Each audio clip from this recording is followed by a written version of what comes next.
What is going on? I am live Q&A session in action. How is everybody doing? DSK, I'm not sure what live number this is. We've done quite a few of them now, but we are back in action. Hope everybody's doing amazing. So let me know what kind of questions you got. We got 2 questions from the forums, so I'll answer those. I'll give everybody a little bit more time to join. I kind of got a little early, so I'm just going to kind of hang loose for a bit. What's going on? Ramy in the building. How are you, bud? You're the only guy here right now. We're just going to rock it, man. A little early, though. I'm 2 minutes early. By golly. I'll give everybody some time to jump on here. Doing all right. Week 3 of phase 1. Very nice. How's week 3 going for you so far? Pretty good? What's your hunger level like? Now we got some people jumping on here. Howdy, howdy. How's everybody doing? Hope everybody doing amazing. Amazing. Getting to the end of the program and I messed up today. Can I just keep going or start the week over? What kind of mess up? Like a mess up in macros and that you've just exceeded or gone too low, or a mess up and then you've consumed a whole bunch of carbs? So far, so good. Hunger under control overall. Good, good. That's what I like to hear. Phase 3, day 5. Nice. We got people from all different. We got week 3 of phase 1. We got phase 3, day 5. Everybody kind of bounce all over the place here, which is good. People from all different levels and phases bringing something to the table. Abby's in the building. How are you, Abby? Bunch of carbs. Mess up. Ooh. All right. So your glycogen stores are going to be fully replenished right now. So the best thing you can do is deplete those glycogen stores as effectively as possible. And the best way to do that is to kind of postpone. You could fast, but I don't recommend fasting. I recommend postponing your meal as long as you can and still hitting your macros for the day, but just postpone that first meal and train hard and train heavy and train intensely. Maybe do some HIIT training followed by some, like steady state along with your resistance training to burn through that glycogen faster. Hi, Robert. I asked the first question. All right. Did I miss your question? Robert, your face is behind the mic. Yeah. Sorry about that. I'm trying to get good audio. I don't know if you'd rather hear me or see me. That's the big question of the day here. Let me see if I can get this a little bit out of the way, though.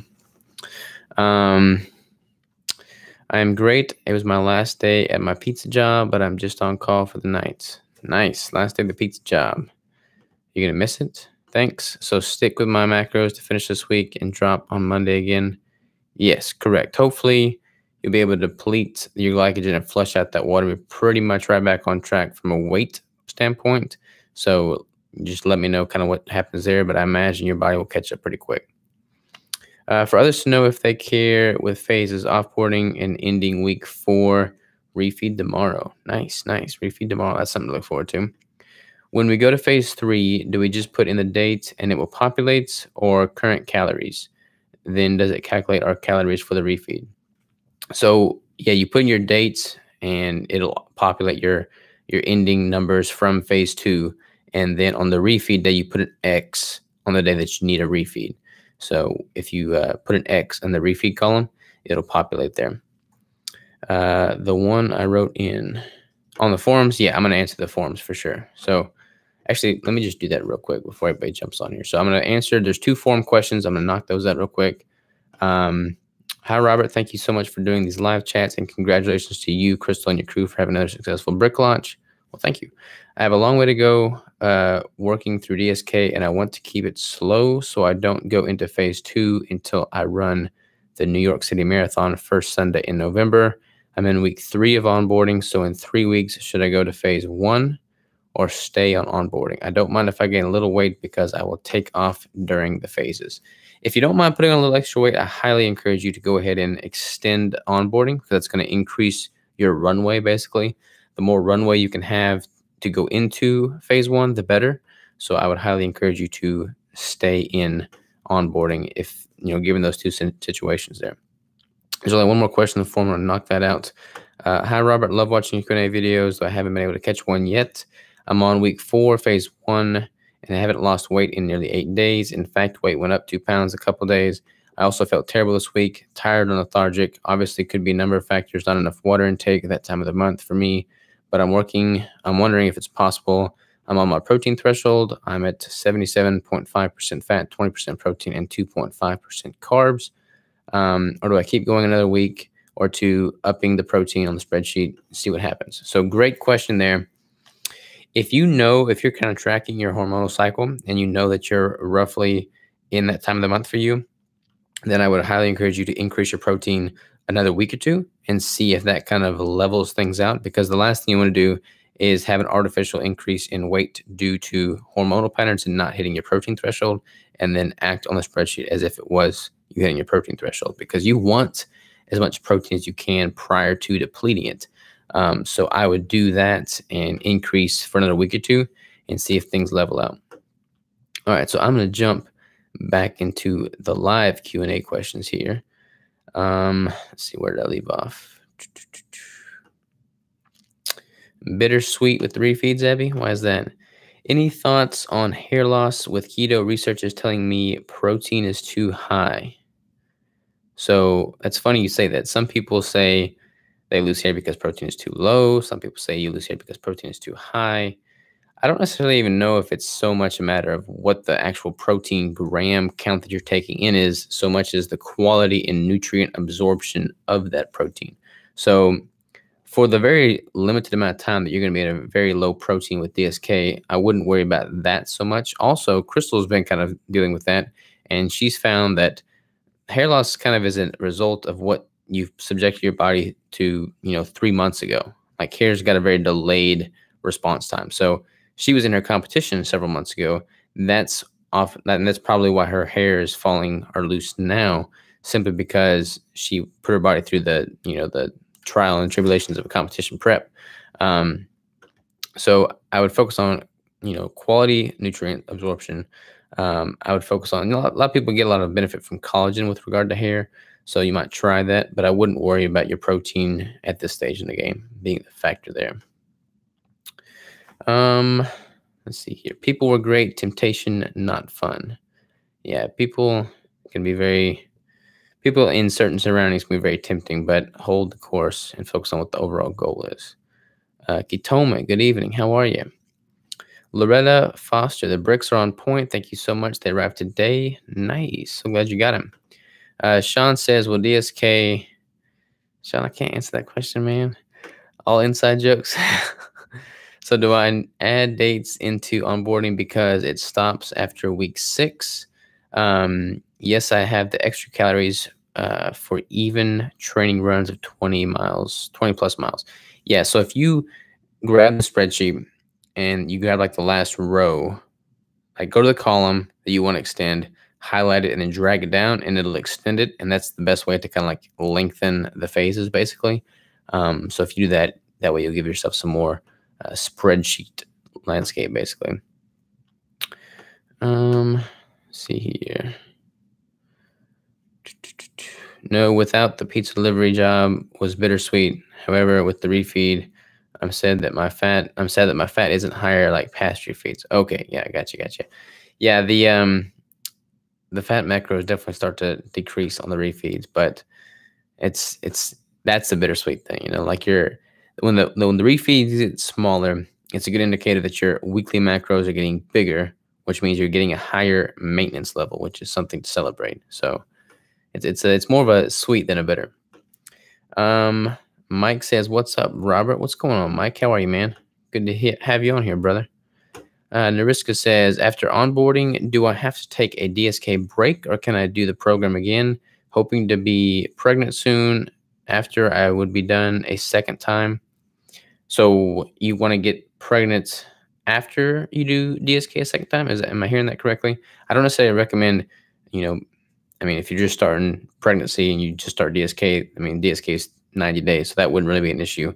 But I don't recommend being pregnant and at a very, very extended caloric deficit for quite some time, because you're feeding for 2 and you don't want to be malnourished by any means. But yeah, you can jump right back into it. If you do jump right back into it, I definitely would try and make sure that your offboarding phase goes a bit longer. So you have a bit longer time in a caloric maintenance or surplus. A couple of weeks ago at August 10th live Q&A, I think I mentioned I was onboarding and planning on transitioning to phase 1 at 1,800 calories. You encouraged me to keep going to see how I could go.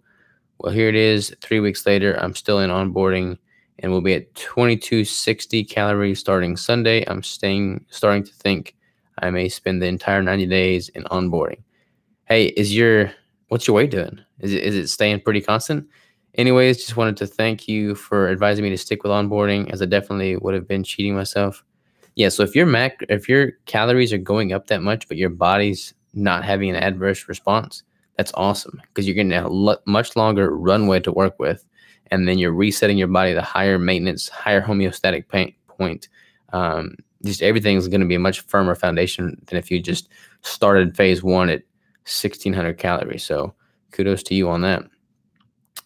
Hair loss totally makes sense on the lag effect. I cut some major weight with DSK, getting better now that I'm offboarding. Yeah, a lot of things, it's kind of fun. Like when I do a competition prep and I'm in a caloric deficit, my hair stops growing. I don't really necessarily lose it so much. I think that's more common in females, but my hair stops growing and just weird things start happening. Like my fingernails will even stop growing. Like your body recognizes what is a mandatory response and what is not, and it's not going to put energy and effort towards those things that it can sacrifice. So hair, I mean, we're humans. We're not, polar bears. They don't have to have a whole bunch of hair. Not that we all want to be bald, but your body's going to sacrifice that before other things. Yes, doing 2 rounds back to back and then getting pregnant after. Yeah, that would be fine, but make sure that you are in a healthy offboarding both times, both before your pregnancy and in between the 2 DSK rounds. That's key. Hey, Robert, not DSK, but I wanted to tell you my daughter, who I told you about, who is diabetic, has gotten back on the keto diet. She realized after a week she felt better eating keto. That is absolutely awesome. Faith for Keto Kitchen, I really appreciate you telling me that. And congrats to your daughter. Let me know if there's anything I can do to help. Kristen B, yep, weight is constant. So that is so cool. It's cool that you've increased your calories to that extent and your weight is still staying, strong. That's a good thing. Very good thing. Renee says, I'm 7 pounds from goal weights, starting phase 3 in 2 weeks. Still want to achieve more body recomposition after offboarding. Where do I go? Stay at a higher calorie, or can I start DSK again? So kind of same concept as before. You can start DSK over again, but you're going to want to make sure you have a healthy offboarding phase. So like if you do DSK for 3 months, 90 days, phase 1, 2, and 3 take 90 days. And then you do offboarding for 30 days, then you're spending much more time in a caloric deficit than you are in a caloric surplus or maintenance. The whole point of the offboarding is to work your calories back up so that your maintenance calories are higher than what they were when you started DSK. And if you don't give yourself enough time to accomplish that, then you're going to do more damage to your metabolism than good. So definitely don't rush it to the extent that you shortchange your body's metabolism and kind of wreck your foundation, if that makes any sense. Keep the questions coming, y'all. We got lots of time still. It's only 6:11. We got all kinds of time. What are some things that y'all like about the course, dislike about the course, what needs to be improved on, what's good? How does it compare with anything else you've done in the past? Any other online courses or, macro adjustment protocols? I'm curious to kind of see how this is with regard to others in the sense of what can I do to make it better? And is it effective for you? Have you found it pretty easy to follow? I'd love any feedback y'all may have, if you're interested in sharing it. If not, then I'll just have to guess. Like the pace and not rushing to the finish line. Yeah, that is very, very key. There's so many people that they have such a short-sighted view of body recomposition. And when you do it like that, then it becomes a diet. And a diet's just not fun to stick to. But if you have a long game approach and you're going to get to the goal, and you know you're going to get there eventually the healthy, sustainable way, then you might as well have that lifestyle mindset as opposed to the diet mindset. And it's not going to even be like work. It's just going to be like part of the day. Truth was majority discipline during DSK phase 1 and 2, fell off a little bit with offboarding, adding in calories too fast. I had surpassed my weight goal, but want to get back on course. Not gonna lie, y'all, the offboarding phase is just as hard as the first 3 phases, 4 if you do onboarding, and even possibly harder because when you reach a goal weight, for instance, there's like it's like a subconscious finish line in your head, and you cross that finish line, and it's like, oh my gosh, I made it. Now I gotta celebrate, and it's okay if I just overindulge. But there's no finish line, okay? Like this is a protocol to reach a goal, but more so than just to reach that arbitrary goal, it's a protocol to help you change the way you think about body recomposition and kind of how to manipulate macros. So I encourage you not to think of the end of phase 3 or offboarding as like this finish line that you cross in which all bets are off after that. Like focus on what you learned from it and carry those forward. All right, where did I go here? I lost my spot.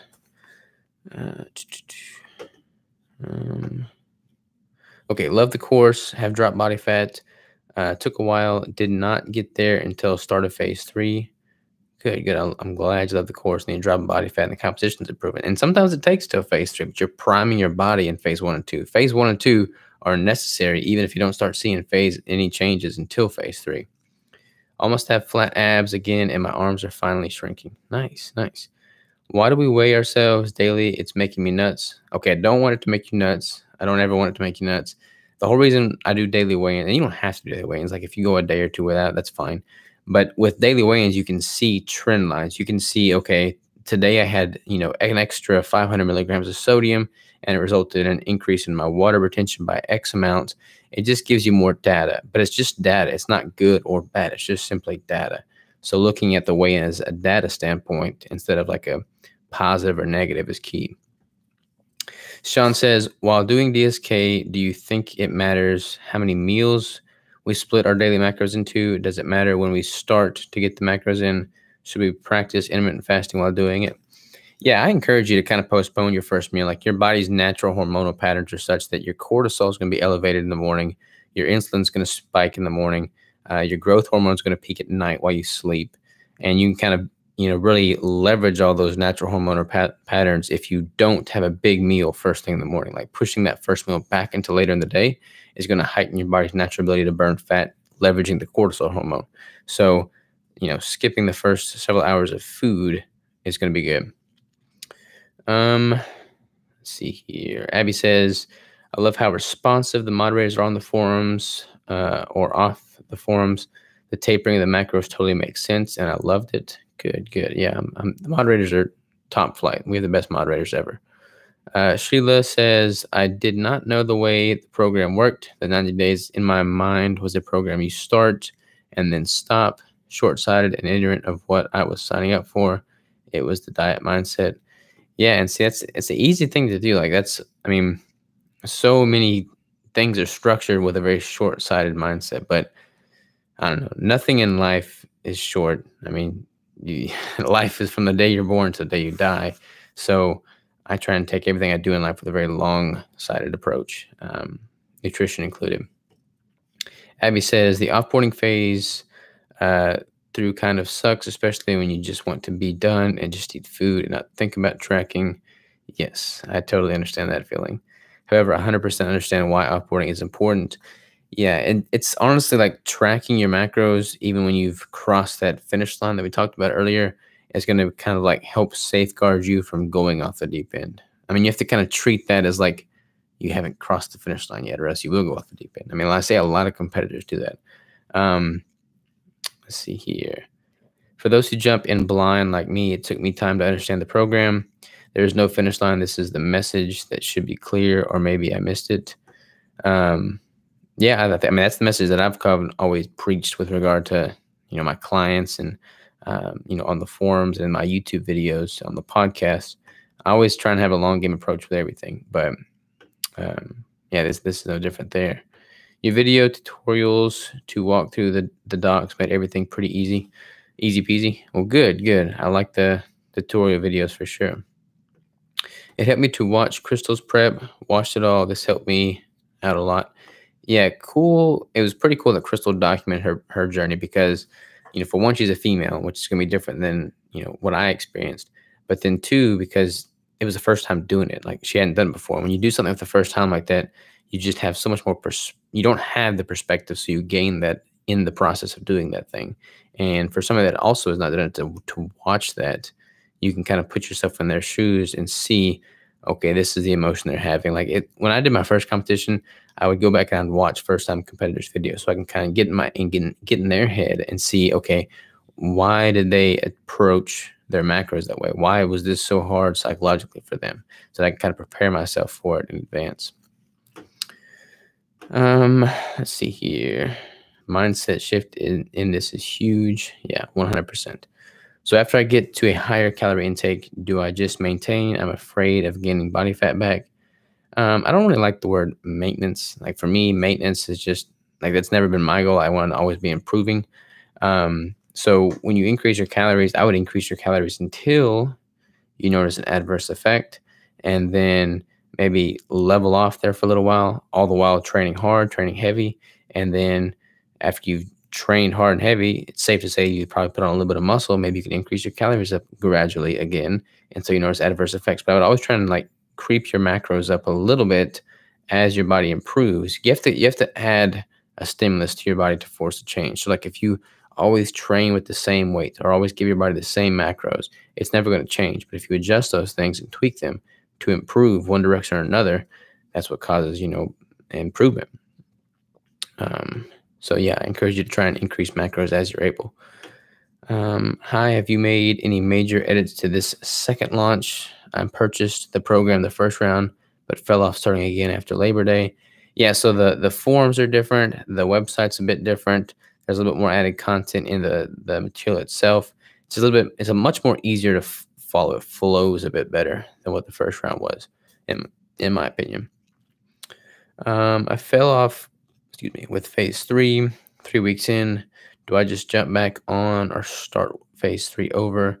Don't want to put back on what I worked hard to get off. Haven't so far. So if you fell off, it's probably, did you fell off and have a bunch of carbs, or did you keep it keto just in surplus? I would need to know that. I wait an hour or two before testing my glucose, but I'm stuck at 98 and up to 100. What am I doing wrong that it's that high? I wait an hour or two before testing my glucose. Okay, so what are you eating at night prior to going to bed? And then how is your sleep? And how is your stress levels? Like if you have a bunch going on and you're stressed, that would definitely increase your glucose response in the morning. So what are those 3 factors? Bring on the questions, y'all. We got more time for sure. Kept it keto, just higher calories, no carbs. Okay, good. That saves us some time for sure. Then you could probably jump back into phase 3, but in all honesty, what I would do is probably go 2 weeks back into phase 2. Because if you've been off for that long and you've been just at a surplus, then you basically just had a whole bunch of refeeds. So it wouldn't really benefit your body as much from just getting back into another refeed. So I would probably have a couple weeks of phase 2 before introducing the refeeds again. That'd be my recommendation. That way your body's going to respond better to the refeeds when you reintroduce them, if that makes sense.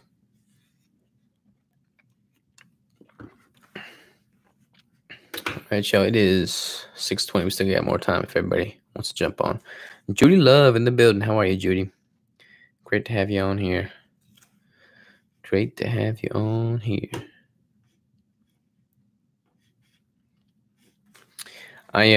What's everybody's workout? Well, let's talk about workouts for a second. I'm curious to see what everybody's doing for the training.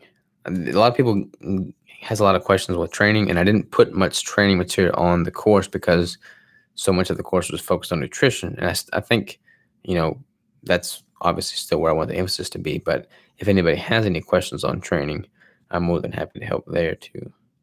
What's next for Crystal? Right now we're both just trying to get organized. Like we're trying to, get moved into our new spot, get organized at our new spot. And then once we kind of get organized, we can really focus on pumping up the content and just kind of getting things refined and efficient and just much more even keel. Like right now, every day for us is just backwards, upside down, and flip-flopped. I mean, there's no rhyme or reason to anything we do, and it just has to get done.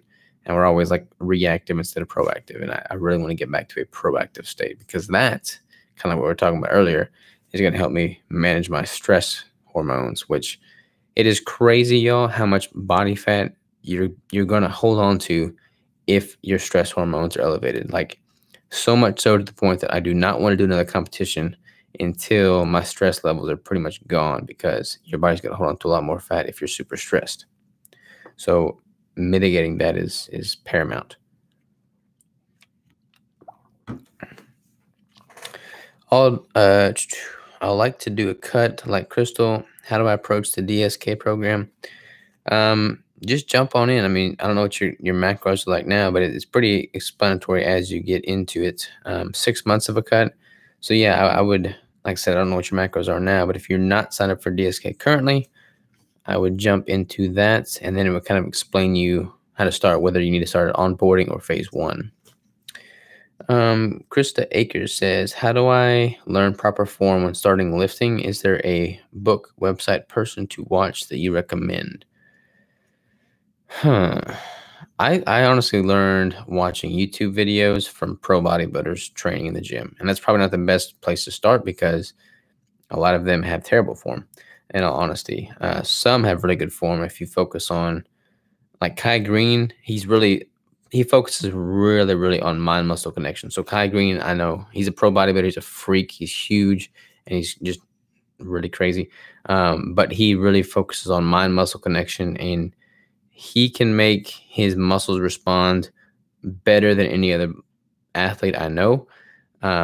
So really taking an emphasis towards connecting the mind-muscle synapses is huge. So many people go to the gym, they just do the motions, and you don't want to do that. You want to focus on making that connection and feeling each individual muscle fiber pop through the movement.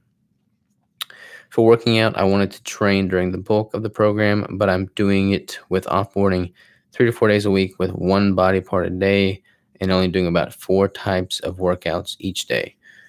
Train during the bulk of the program, but I'm doing it with offboarding. Doing it with offboarding is perfect. That's actually ideal, because your body's gonna be primed for building muscle. One body part a day and only doing about 4 types of workouts each day. Yeah, that would be fine. Starting off small and steady. Have you noticed any growth and strength improvements since starting? Right now, just hiking, planning on adding weights once I get to phase 2, delaying because I don't want to confuse soreness, water retention from training with reactions to changes in macros.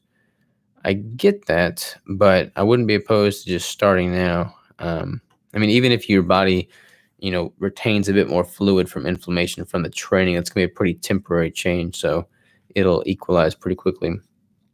Mike Rayburn says, work gets in the way of a stress-free life all the time. Yes, that is very much the case. Work is a stressor and a stress relief in ways, but it definitely makes things challenging. I keep missing your bricks. When is the next launch? We'll do another launch at the end of this month. We just invested in some equipment that's going to help us really improve our production. So there'll be more bricks very soon. I eat keto bricks or fat bombs, and yes, I'm stressed and sleeping not great. So if you're not sleeping great, that is almost 100% the reason for your elevated glucose in the morning. If you are you getting enough sleep? Just not a very good amount of sleep?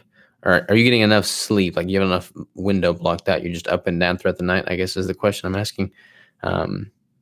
If so, try test your glucose like on a Sunday morning or something. Like, sleep in, let your body just do what it wants to do, and then wake up and test it like shortly after waking, like an hour or so after waking. And I would bet your levels would be much lower. All right, where did I leave off here? Awesome answers. Thank you. Absolutely, Krista.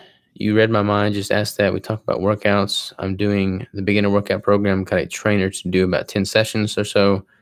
So I do it right. I am working up to the full round. Perfect. Are you getting pretty sore with the beginner workout program? It's a pretty good inclusive program. So I'd imagine it's getting you pretty sore all over.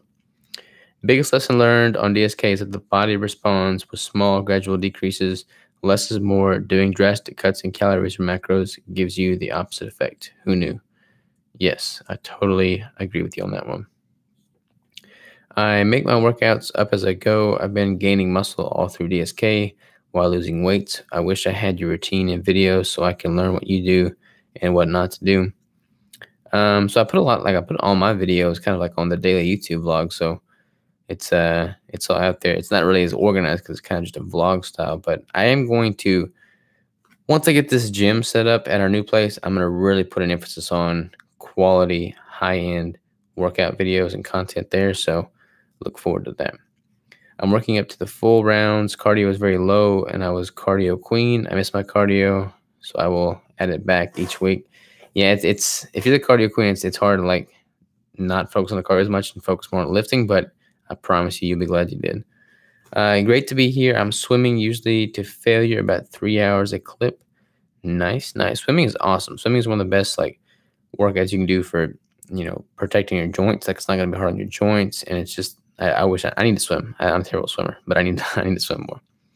I work out 6 days a week and estimate or alternate upper body and lower body and abs every day. Cardio 4 times a week. Do you like doing the upper lower split alternation? I've never done like a full blown upper lower upper lower upper lower, but a lot of people enjoy that style. I really liked your beginner training video. You explained every movement really well. Well, thank you. I appreciate that. I need to, like I said earlier, I'm really excited about having the gym here because I really want to focus on upping the quality of the workout videos. I'm still somewhat trying to figure out my weight to lift for each body part. I haven't done each workout enough to notice much yet.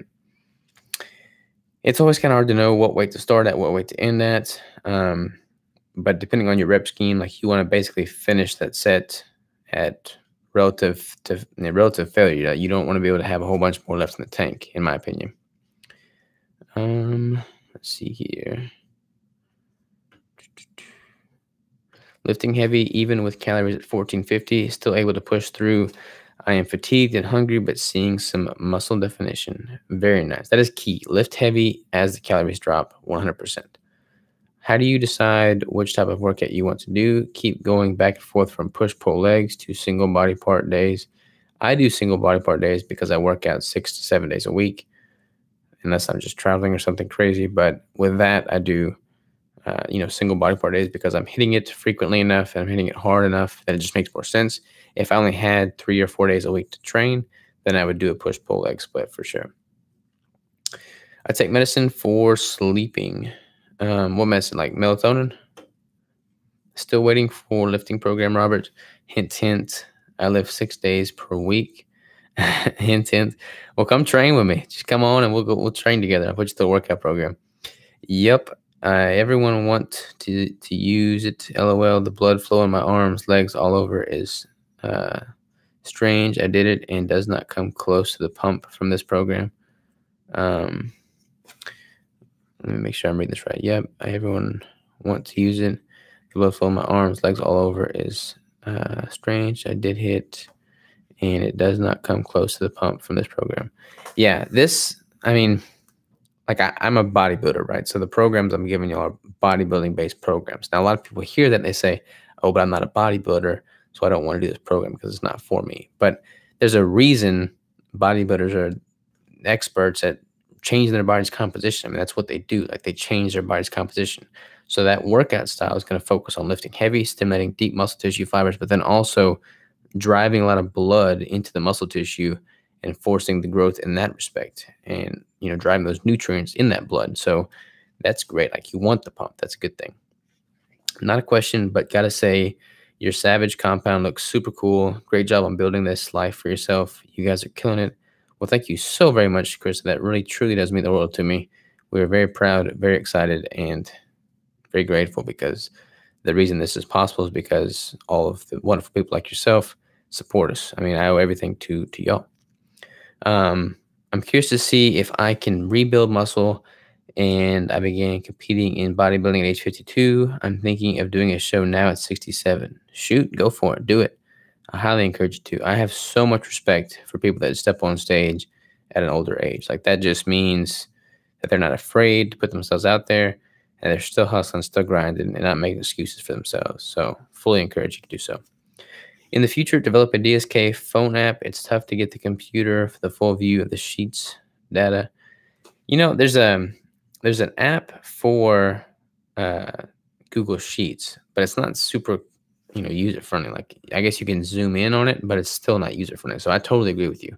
I wish there was like a really good add-on or something where you can, integrate a Google Sheets and it just kind of scale to your phone size. But I'll look in it. There might be something else, so I'll check that out. Will do. Trainers are using it at my gym. Nice. Well, I got other people's doing it. That's good. I love it. That's how we train for competitions. Yep, that's what I'm talking about. Competitions make me hungry for that competition. I probably won't compete again until 2020.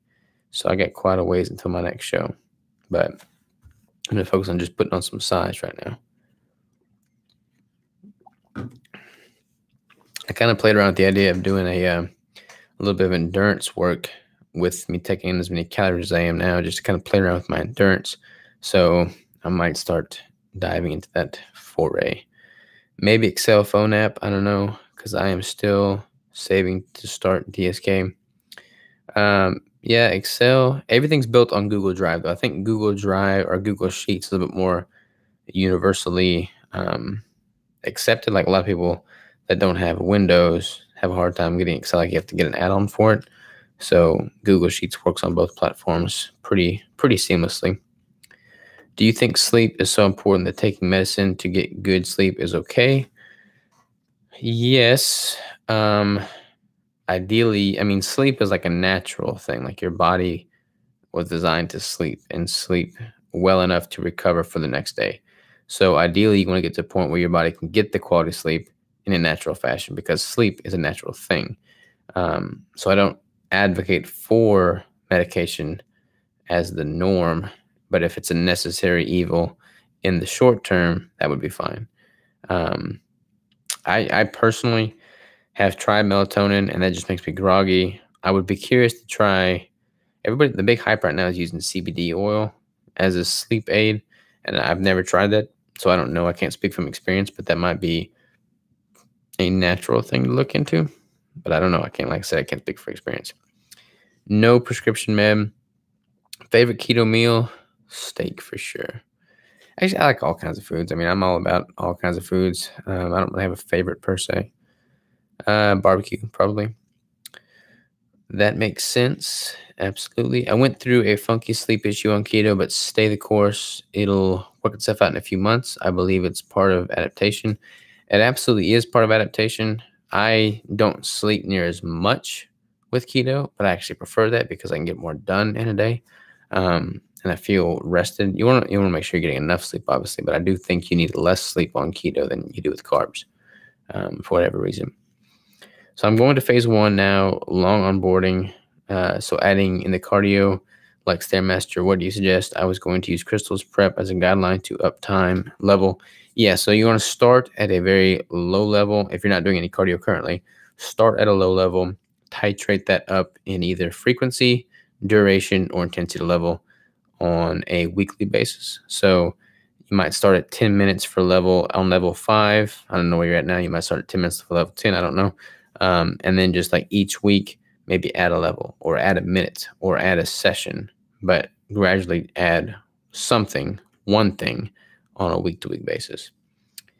Hi, can you suggest any supplements to help my sore muscles after I work out? I stretch and drink water, but still so sore almost daily. What are your electrolytes like? Are your sodium, potassium pre-training on point? If not, that would explain a lot of your soreness post-training. Also, a lot of people, I don't know where you're at in your deficit, but a lot of people have luck with branched chain amino acids to help with recovery. I occasionally use Dr. Berg's sleep aid, no melatonin. I've never used his sleep aid. What else in there? What else in there? Is it pretty good? Any insight into the thought that flaxseed oil vitamins increases estrogen levels in males? So I actually dug into this quite a bit because there's flax in the keto brick, and I wanted to know, all the science behind every ingredient in the keto brick. So this is what I discovered, which is super interesting. And I'm totally going to butcher it right now, so Google it. But basically, flax is very similar to estrogen in many ways. However, it competes for the estrogen in your body, and it kind of blocks a lot of the surplus estrogen. So rather than, like, a lot of people look at flax and say, oh, it's very similar to estrogen, so you're just adding more estrogen into the body. But it's like the opposite of that. It's so similar that it competes, and there's less estrogen. Oh, what's the word I'm looking for? There's less opportunity for estrogen to be prominent because there's so many estrogen blockers competing for it, basically. So again, I butchered that totally, but check that out on Google. Google's your best friend, and you'll kind of see what I'm talking about in much greater detail. But that definitely cleared my mind, put my mind at ease about the estrogen from flax. Cool. How often do you work out on your core? So I work core very indirectly when I train, like squats, for instance. If I'm doing squats, I'm wearing a belt. There's a lot of core engagement right there. I like to do abs on a every other day, every 2-day basis. But in all honesty, I probably don't train core as much as I should. I train calves every day, though. Sore muscles, magnesium, salt baths works like a charm. Yeah, the salt baths are really good. The topical magnesiums are really good. That is a plus for sure. Thank you for the great info. Flax was a concern for me too. Was other estrogenics do you know of other than flax and soy? It seems like they're everywhere since soy is everywhere, but I really don't know much about it. Yeah, see, I don't eat really any soy for that reason. Again, kind of with the flax, it acts more as like an estrogen blocker. But with the soy, I think that's not so much the case. So I avoid a lot of soy. If you have just an occasional soy product, I don't think it would be that detrimental. But in surplus, it's not really optimal. With your goals or with your Google search on flax, I'm assuming you looked at research articles with it. Yeah. Yeah, no, I didn't just go just Wikipedia. I really want to start diving into PubMed. I had a podcast with Dr. Barry last night. Haven't published that one yet, but it's a really good podcast. And he's right. He's like, you can go to Google and you can go to PubMed and you can look at any freaking research article out there that all the doctors have access to. So, I mean, having that at your fingertips, that used to not be there, obviously, before the World Wide Web came to our grasp. So, take full advantage of that. The breath when you are lifting, it looks like you are holding your breath on some moves. Can you give me a fast hack on what to do? Yeah, so with breathing and training, you want to breathe in on the eccentric movement and out on the concentric movement. So if I'm doing a bicep curl, for instance, I want to breathe in while I'm going down on the curl, and then I'm breathing out as I'm going up on the curl. Now, when you talk about me holding my breath, that's when I'm doing something like a squat or a deadlift, and I got the belt on me, and I kind of like take a deep breath in, so I get a lot of oxygen in my bloodstream and in my body, and then I keep my core very tight against that belt so that I don't lose that tension because I don't want to like hurt my spinal column. And then I perform the movement. I'll sometimes exhale, but I keep my core very tight. I don't try and breathe loosely while I'm in the middle of a very heavy squat or heavy deadlift, because that could lose that tension in the belt and cause me an injury. Let's see here. Can't wait for Dr. Barry's podcast. Yeah, it was a really good one. Got blood results back today and was told my cholesterol and LDL was elevated. Doctor wants me to supplement with flaxseed. Yeah, so you might want to increase more monounsaturated fats. Again, doctors, I don't know if your doctor's keen on keto or well-versed in keto, but, be mindful of that. A lot of doctors are not. But you may want to increase your monounsaturated fat, so flaxseed would be an answer for that. Electrolytes affect my muscles too. Thanks. I'll make some adjustments. You rock.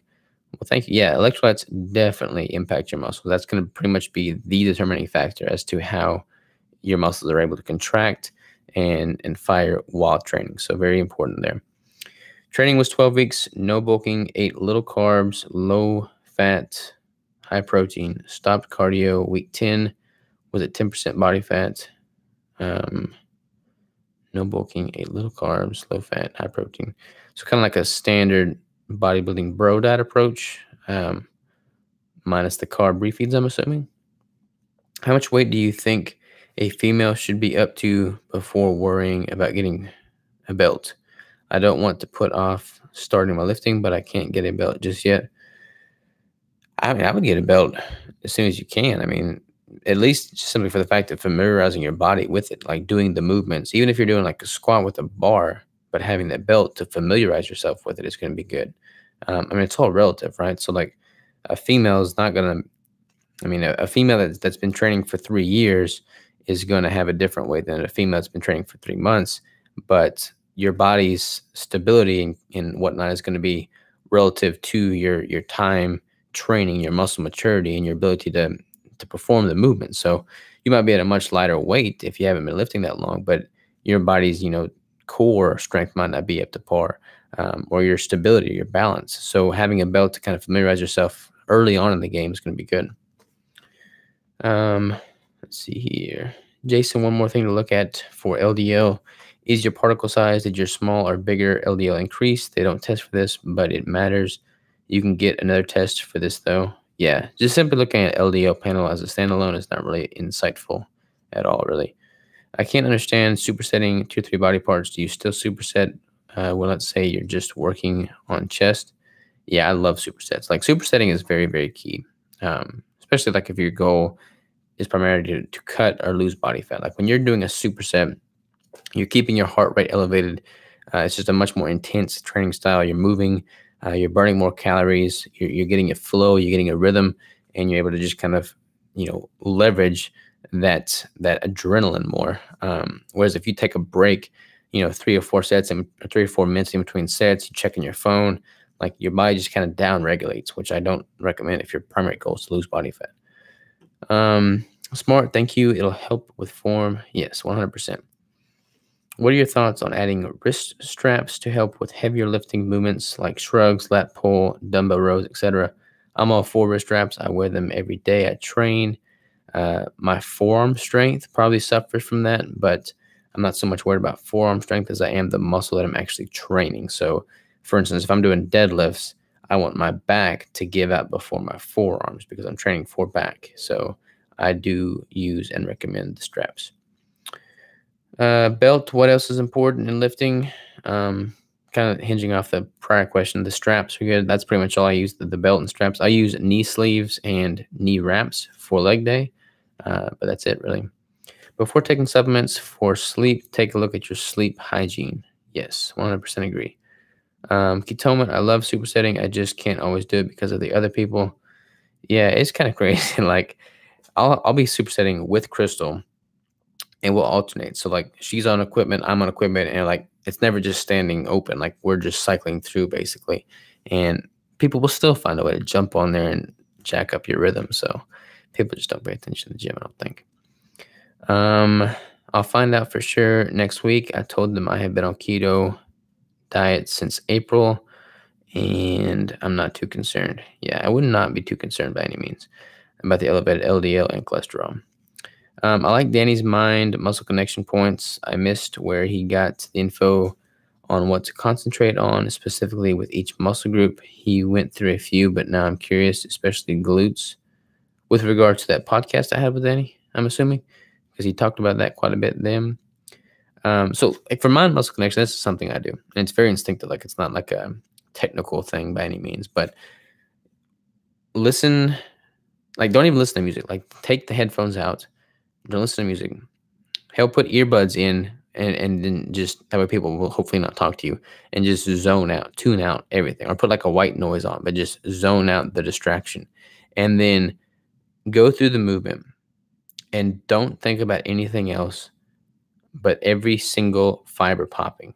Like focus and go slow enough that you can concentrate when each change in movement and motion of that exercise creates a different firing point in the muscle from the very top of the movement to the very bottom of the movement, and then fixate on each one of those steps and then repeat the process. And then you do that and you squeeze on both ends, the eccentric and the concentric movement, and you're going to get like a crazy pump. And that is achievable with a very, very little weight, very, very light weight rather. And that is just a beautiful feeling. Let's see here. Yep, from the last podcast, loincloth in Alaska. Explain, please. Wow. So that is very much not DSK material, but just to recap that, yeah, this was on the last vlog, but my friend said that previously, before I started a business, before I started keto, what I had planned on doing was after I graduated college was just to grab my hatchet, grab like a gun, and live in Alaska off the land for a year to kind of like find myself, so to speak. But instead of doing that, I found myself through bodybuilding. But yeah, prior to bodybuilding, that's what I was going to do. I was just going to go be a mountain man for a year. And who knows, I might still do that. It still appeals to me. For cholesterol, it's also important to look at ratios of HDL to total cholesterol ratio to triglycerides, etc. A high LDL isn't necessarily bad. Google for more info. P.S. I'm not a doctor, LOL. You're absolutely right, Kristen B. There's a really, really good lecture by Dr. Nadir Ali on YouTube. It was 2017's KetoCon. Highly recommend it. Y'all check that out with regards to LDL and cholesterol. Christina says, while taking a break between doing DSK, what should I keep my macros at? I'm doing weight training. Current weight is 163. Macros are 143 fat, 82 protein, and 10 carbs. Starting DSK in January. So I kind of answered this earlier. I don't know if you caught it, but basically I would focus on titrating your calories up until you have an adverse reaction. And then just stay there for a little while, train hard, train heavy, train intensely. And then as you notice your strength improving, try and titrate your calories up just a bit more and see if your body handles that increase well or if it has an adverse effect. And then kind of just manipulate and play off of that relationship. And ideally, you're able to increase calories gradually as your body builds muscle and improves metabolism. Let's see here. I'll try going to shelve the rep number and try to just do slow controlled reps to failure instead. Yeah, focus on that and just see how you feel. Just, build a relationship with each muscle in your body. Yeah, do that. I ordered a keto meal because I had a terrible digestive system like Crystal does, so I'm going to get what I need in shakes. Is that okay with DSK? It is okay, but it's kind of like a Band-Aid approach to digestive health. Like she does the shakes, but she doesn't do them very often. She'll do like a liquid day every 2 or 3 weeks, just kind of give her digestive tract a break. But I would encourage you to kind of find what it is that's causing that issue and then, manipulate proactively instead of reactively if you can. I ordered a keto meal. Oh, I just read that one. It's all DSK in that brain of yours. Yeah, I reckon so. Are you going on the keto cruise this year at the end of May? I'd love to hear you and Crystal talk at the conferences. Yes, I do plan on going to the keto cruise again. I had a blast this year, and I would love to do it next year as well. Next year, May 31st, 2019. I will put that on my calendar. Build a relationship with each muscle group. Haha, yep, that's what you got to do. That is what you got to do. All right, ladies and gentlemen. Well, it is 6:50, and I'm probably going to sign off here soon. Unless anybody's got some more questions. If anybody's got more questions, I'm here for you there. But if not, I'm going to call it a day on this and publish a podcast. Dr. Bird Sleep Aid equals vitamins, fody root, magnesium, theanine, tryptophan, DMAE, GABA, Remini root powder, glutamine, choline, adrenal, anterior, pituitary substance, bovine. Okay, I will definitely check that out. Do you like it, Judy? Like, can you tell a difference with it at all? Thanks, Robert. Well, thank you for jumping on here. Thank you for the live. Appreciate it. We'll do another one of these next week as well. Funny thing, next week, Crystal's parents are coming to meet my parents for the first time. So wish me luck. If I'm alive still, I'll do a live. If not, I'll see you after that. But let's plan for live next week for sure. All right, y'all. Again, it's been a pleasure. Always a pleasure. Have a great one. And we will talk soon. So take care and toodaloo.